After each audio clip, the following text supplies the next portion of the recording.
Demain marque la date limite imposée par le juge Bosberg, avant laquelle le ministère de la Justice doit répondre à une série de questions précises.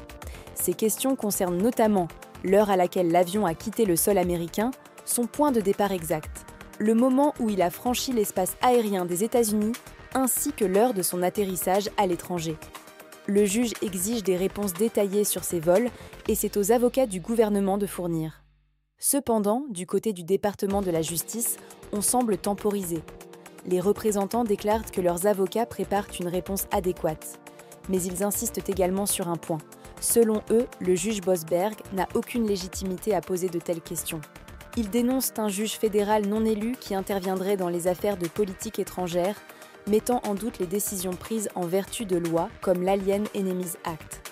L'ancien procureur général Pami est même allé jusqu'à affirmer que le juge avait outrepassé ses prérogatives en tentant de bloquer les expulsions décidées par l'administration Trump, alors même que les personnes concernées n'avaient pas encore d'un néanmoins. Sur le plan juridique, la situation est claire. Lorsqu'un juge fédéral émet un ordre, celui-ci doit être respecté.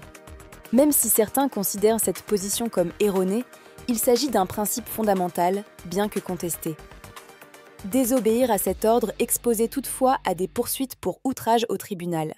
Ce que certains avocats du gouvernement osent écrire et déclarer devant le juge Bosberg dépassait les limites. Ils affirment que l'intervention du tribunal dans les décisions exécutives est abusive et qu'elle doit cesser. Cette prise de position, considérée comme irrespectueuse, voire méprisante, est quelque chose que peu de juristes oseraient soutenir face à un juge fédéral. Cependant, le juge Bosberg ne réagit pas avec colère. Il adopte une attitude patiente, laissant le temps aux avocats du gouvernement de s'enliser dans leurs propres contradictions. Ces derniers invoquent même le secret d'État pour éviter de répondre aux questions les plus simples, telles que « À quelle heure ont eu lieu les décollages ? Quand ont-ils reçu l'ordre de revenir ? Pourquoi ces avions ont-ils atterri à l'étranger ?» Malgré tout, le juge leur a fixé un ultimatum. Revenir avec des preuves solides justifiant leur silence, sinon ils seront tenus responsables et pourraient être accusés de mépris de la Cour.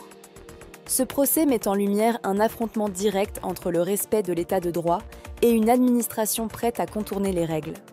Derrière ces vols vers le Salvador se cachent des décisions d'expulsion visant des personnes accusées d'appartenir à des gangs, des accusations qui n'ont pourtant pas été examinées par un tribunal.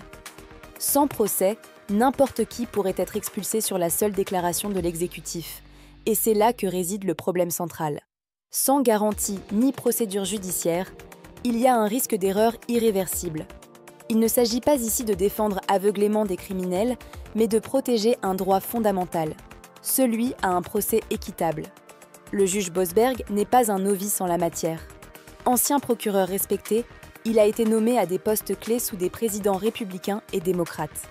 Il est bien au fait des affaires de terrorisme et d'expulsion, et ne correspond en rien à l'image d'extrémiste que Donald Trump a tenté de lui attribuer. Avec méthode, il prépare le terrain pour une décision qui aura des conséquences importantes. Dans les jours à venir, le bras de fer va se prolonger. Les avocats du gouvernement devront justifier leurs actions avec des preuves solides, faute de quoi ils s'exposeront à des sanctions judiciaires majeures. Cette affaire pourrait bien devenir emblématique, celle d'une administration défiant la justice, face à un juge déterminé à défendre l'état de droit à tout prix.